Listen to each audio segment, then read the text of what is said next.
जय हिंद शिक्षक साथियों, मैं अजय कुमार वाराणसी उत्तर प्रदेश से आपके अपने चैनल नव शिक्षण पे स्वागत करता हूँ। दोस्तों, अब कुछ सकारात्मक खबरें कई जगह से आने लगी हैं। जो उपाय होने चाहिए, किए जाने चाहिए, वो अब होने लगे हैं। वो ये दिखने लगा है और काफ़ी कुछ मैं इस वीडियो में कवर करने वाला हूँ। दोस्तों, बस एक छोटी सी जानकारी कि मैं बच्चों की प्रतियोगी परीक्षाओं की तैयारी कराता हूँ, जिसमें कक्षा 5 के नवोदय विद्यालय, सैनिक स्कूल वगैरह काफ़ी परीक्षाएँ हैं।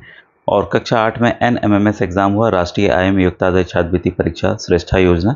तो काफ़ी वीडियोज़ मेरे चैनल पर उपलब्ध हैं और केवल इन्हीं कॉम्पिटिशन्स एग्ज़ाम्स की मैं तैयारी कराता हूं। तो आपसे निवेदन है, संबंधित वीडियोज़ के डिस्क्रिप्शन में बच्चों के लिए लिंक मिल जाएगा व्हाट्सएप ग्रुप का, उसमें अवश्य जुड़ें।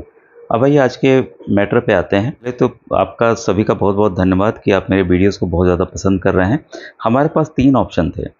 पहला ऑप्शन था कि सुप्रीम कोर्ट खुद अपने निर्णय को ऊपर वाले बेंच में भेजे और उसको बदलाव लाए। दूसरा ऑप्शन है कि हम जो शिक्षक संगठन है, चाहे वो जिस राज्य के हों, अभी हम देखेंगे क्या-क्या उस पे आया है, नया अपडेट आया है। तो वो एक थोड़ा-सा उनसे निवेदन करें, एक प्रेशर बनाएँ ताकि सरकार खुद अमेंडमेंट लेके आ जाए। और तीसरा जो आखिरी होता है कि हम टेट परीक्षा की तैयारी आरंभ कर दें। तो अपडेट आने लगे हैं। देखिए, 2 लाख शिक्षकों की नौकरियों पर खतरा, सरकार ढूँढ रही है विकल्प। तो ये कुछ सम अभी हम यूपी का भी देखेंगे और अन्य राज्यों का भी देखेंगे। ये देखिए, बिहार से एक खबर आई है कि बिहार के शिक्षक इसके दायरे में नहीं आएँगे। तो बिहार में 2007 और 2008 को मिलाकर कुल 2.25 हज़ार को नियोजित शिक्षक बनाया गया। ये टीईटी पास नहीं थे। 1 अप्रैल 2010 से टीईटी या एसटीईटी पास का ही नियोजन हुआ। 2010 से पहले नियोजित शिक्षकों की दक्षता परीक्षा ली थी। बाद में कोर्ट ने दक्षता परीक्षा को टीईटी के समकक्ष माना। ऐसे में सुप्रीम कोर्ट के फैसले से बिहार के इन शिक्षकों पर कोई असर नहीं पड़ा। दोस्तों, ऐसे ये वीडियो कल ही बन जाना चाहिए था, लेकिन कल समय नहीं मिला। ये देखिए, शिव शंकर सिंह जी हैं और ये राष्ट्रीय शैक्षिक महासंघ उत्तर प्रदेश प्राथमिक संवर्ग के ये अध्यक्ष हैं। तो आदरणीय शिवशंकर सर जो प्रदेश अध्यक्ष हैं और राष्ट्रीय शैक्षिक महासंघ, उनके द्वारा ये फेसबुक पर कल पहली बार कोई शिक्षक संगठन द्वारा अपडेट दिया गया। आज दिनांक 6 सितंबर 2025 को राष्ट्रीय शैक्षिक महासंघ उत्तर प्रदेश प्राथमिक संवर्ग की विशेष ऑनलाइन बैठक गूगल मीट पर संपन्न हुई, जिसमें यह तय किया गया कि दिनांक 12 सितंबर 2025 को विशाल शिक्षक समूह के साथ समस्त जिला इकाइयां प्रधानमंत्री को संबोधित ज्ञापन जिलाधिकारी को सौंपकर टीईटी की अनिवार्यता संबंधी आरटी एक्ट में संशोधन का आग्रह करेगी। इसके अलावा यदि आवश्यकता पड़ी तो दिनांक 15 सितंबर 2025 से दिनांक 25 सितंबर 2025 के मध्य माननीय सांसदों से मिलकर एक्ट में संशोधन कराने का आग्रह किया जाएगा। और देखिए, नीचे शिवशंकर सिंह प्रदेश अध्यक्ष राष्ट्रीय शैक्षिक महासंघ प्राथमिक संघ, ये इनका एक डिटेल आया हुआ है। और फिर एक और इनका फेसबुक पे आया था कि राष्ट्रीय शैक्षिक महासंघ 12 सितंबर को टीईटी की समस्या समाधान के लिए प्रधानमंत्री जी को जिलाधिकारी के माध्यम से आग्रह पत्र भेजेगा। दोस्तों, मेरा प्रयास ये रहेगा कि वाराणसी जनपद में जो पीएमओ कार्यालय है, प्रधानमंत्री जी का कार्यालय है, वहाँ पे भी एक ज्ञापन अवश्य सभी शिक्षक संगठन मिलकर अवश्य दें, जिससे प्रधानमंत्री जी के सामने ये जो समस्या है वो डायरेक्ट वहाँ पहुँचाई जा सके। अब ये देखिए, ये आपके उड़ीसा सरकार का है या तमिलनाडु सरकार का है।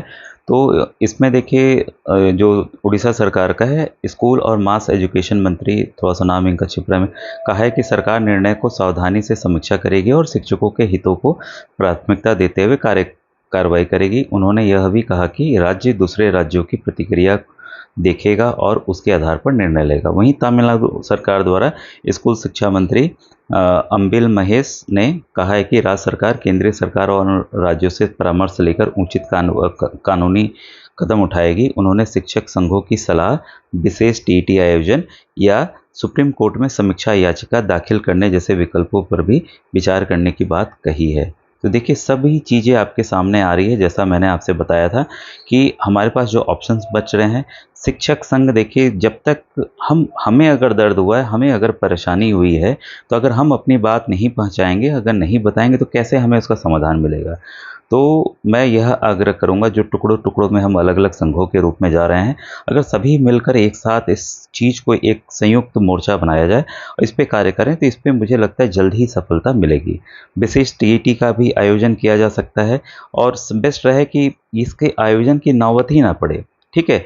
या तो सुप्रीम कोर्ट में समीक्षा याचिका दाखिल हो जिसमें सुप्रीम कोर्ट वाक़ई सुप्रीम कोर्ट के जज ने भी माना था कि अगर उनको भी परीक्षा पास करनी पड़े तो ये उनके लिए भी काफ़ी मुश्किल होगा और शिक्षक संघ तो वाक़ई सलाह इस समय दे ही रहे हैं। और कल ही विभिन्न व्हाट्सएप ग्रुप में शिक्षकों की ये बैठक की फ़ोटो आ गई थी और ये देखिए टीईटी के खिलाफ शिक्षक संगठन लामबंद। तो यहाँ पर देखिए यही कई संगठन है उत्तर प्रदेशीय शिक्षक संघ ने 16 को प्रदेशव्यापी आंदोलन का किया ऐलान। तो इसमें देखिए मुख्य बातें जो निकल के आ रही हैं उसे हम लोग देख लें। तो यहाँ पर देखिए सभी शिक्षकों के लिए टीईटी अनिवार्य का जो निर्णय लिया गया सुप्रीम कोर्ट चिंतित प्रदेश भर के शिक्षक धीरे धीरे आंदोलन की राह पर चल निकले। शिक्षक संगठन इस मुद्दे को लामबंद होने लगे हैं। तो सोमवार की रविवार को यहाँ पर बैठक हुई शिक्षक भवन में और बैठक में 16 सितंबर को प्रदेशव्यापी प्रदर्शन करने की घोषणा की गई। तो यहाँ पर प्रदेश अध्यक्ष डॉक्टर दिनेश चंद्र शर्मा ने कहा कि टीईटी को लेकर केंद्र सरकार की ओर से बनाए गए कानून के क्रम में सुप्रीम कोर्ट के निर्णय से देश भर के 20 लाख शिक्षकों के सामने संकट खड़ा हुआ है। मतलब देखिए ये बहुत बड़ी संख्या है, बहुत ही बड़ी संख्या है और प्रदेश में भी इससे प्रभावित होने वालों की संख्या बहुत ज़्यादा है। संघ इसके लिए हर स्तर पर संघर्ष करेगा। बैठक में निर्णय लिया गया कि केंद्र सरकार द्वारा बनाए गए कानून में संशोधन के लिए 16 सितंबर को सभी बीएसए कार्यालय पर प्रदर्शन किया जाएगा। साथ ही साथ डीएम के माध्यम से पीएम को संबंधित ज्ञापन भेजा जाएगा। देखिए जो राष्ट्रीय शैक्षिक महासंघ कर रहा है वही यहाँ पर बात कही गई है। जब तक हम शासन स्तर पर सरकार के स्तर पर अपने समस्याओं को नहीं बताएंगे उसका समाधान कैसे होगा। ठीक है, देखिए कई नियम कानून बनाते हैं। इसमें सुप्रीम कोर्ट का भी जो निर्णय आया उसमें भी ये बात कही गई कि वो बच्चों का भी ध्यान रखना चाहते हैं कि टीचर ताकि अपडेट रहें, चीज़ों को ना भूलें। इस आधार पर उन्होंने जो 2017 का मेमोरेंडम आया था, केंद्र सरकार की अधिसूचना आई थी, उस आधार को बनाते हुए उन्होंने फैसला सुना दिए। तो सबसे बेस्ट रहेगा सरकार ही अमेंड कर दे, ठीक है, या सुप्रीम कोर्ट अपने निर्णय को बदलाव लाए। उन्होंने आंदोलन में सभी शिक्षकों को शामिल होने का आह्वान किया। तो देखिए इस तरह की जो खबरें हैं वो सभी जगह से आना आरंभ हो गई। और यहाँ पर देखिए आप ये इंडियन नेशनल कांग्रेस, अब देखिए सभी भाई सभी का सहयोग हमें चाहिए। तो यहाँ पर भी इनके द्वारा कहा गया कि सुप्रीम कोर्ट के हालिया फैसले के अनुसार जिन शिक्षकों की सेवा अवधि 5 वर्ष से कम शेष है उनके लिए टीईटी पास करना अनिवार्य नहीं होगा, लेकिन जिन शिक्षकों की सेवा अवधि 5 साल से अधिक शेष है उनके लिए टीईटी पास करना आवश्यक होगा। प्रदेश के 2 लाख से अधिक तो देश के लगभग 10 लाख से अधिक शिक्षकों पर इस फैसले का सीधा असर पड़ेगा क्योंकि उनके लिए टीईटी पास करना शायद अब संभव ना हो। हम सुप्रीम कोर्ट के आदेश का सम्मान करते हैं, लेकिन अब देखिए ये पार्टी पे हम नहीं जाना चाहेंगे। तो यहाँ पर ये बात कही गई है कि फैसला बदला जाए। कुल मिलाकर ये चीज़ें जो सकारात्मक हमारे लिए होनी चाहिए।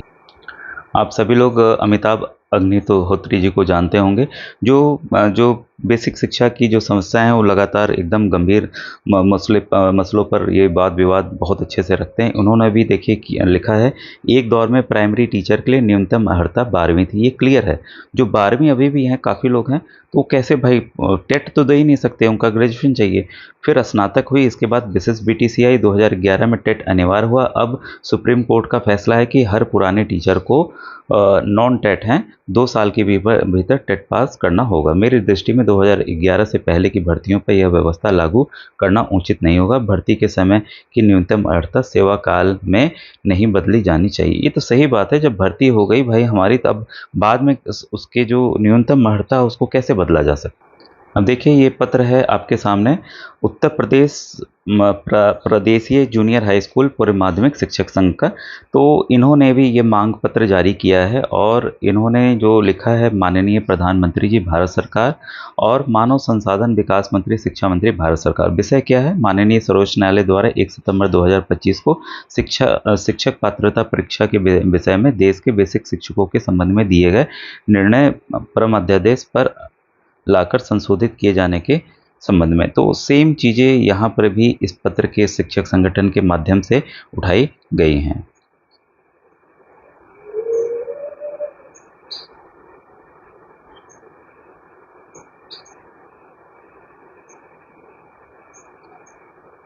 यहाँ पर देखिए हर एक पहलू को कवर किया गया है, ठीक है, तो यहाँ पर 40 लाख शिक्षक हैं, उत्तर प्रदेश में 4 लाख शिक्षक हैं, उनके परिवार प्रभावित होंगे। काफ़ी चीज़ें दी गई हैं। शिक्षक पात्रता देने के लिए एनसीटी के नियमों तथा शर्तों के अनुसार ये योग्यता होनी चाहिए। शिक्षक पात्रता परीक्षा में प्रतिभाग करने हेतु योग्यता मापदंड स्नातक, बीएड, बीटीसी प्रशिक्षण आवश्यक है। वर्ष 2001 से पूर्व नियुक्त बेसिक शिक्षा, इंटरमीडिएट और बीटीसी प्रशिक्षण योग्यताधारी हैं। इस कारण योग्यता के अभाव में शिक्षक पात्रता परीक्षा आवेदन ही नहीं कर पाएंगे। ये सही बात है। शिक्षक पात्रता परीक्षा में प्रतिभाग करने वाले अभ्यर्थियों की आयु सीमा 40 वर्ष निर्धारित है। और देखिए जो पॉइंट दिए वो आप भी देख लें, क्योंकि जरूरी पॉइंट्स मुझे लग रहे हैं।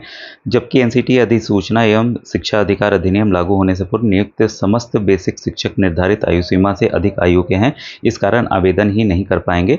बीपीएड योग्यताधारी का आगे मृतक आश्रित का हो गया।